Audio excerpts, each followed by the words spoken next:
আজকে আমাদের বাড়িতে মঙ্গলচণ্ডী পুজো, তো এই কারণে আজকে আমার একটু কী বলবো, মায়ের পুজো আছে এবং উপোসও আছে।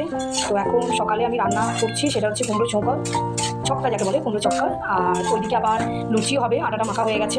আমার কুমড়ো ছক্কাটা চলতে হবে, আটা মাখা হয়ে গেছে।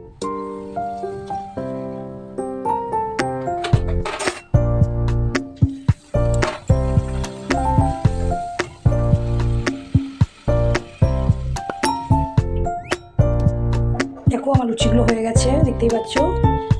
মঙ্গলচণ্ডী পুজো আছে, তো আমি প্রতিবারের মতোই আজকে কিন্তু মঙ্গলচণ্ডী পুজো করব। তো আমার এইদিকে রান্না টান্না সব হয়ে গেছে, তো আর এরপর আমার পুজোর জোগাড় আছে।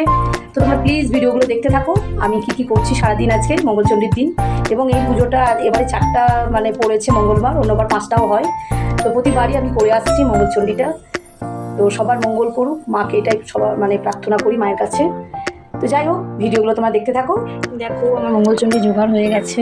এটা দেখো, এটা করতেই হয়, এটা 16 মানে নৈবেদ্যের সাথে মানে এবং চাল কোটা আছে এতে, ওই যে কাঁঠাল পাতা, যে আমার সব সাজানো হয়ে গেছে। এটা হচ্ছে, এটা গিলতে হয়, এতে 16টা ধান আছে, এতে সব ফল মিষ্টি দুধ দেওয়া।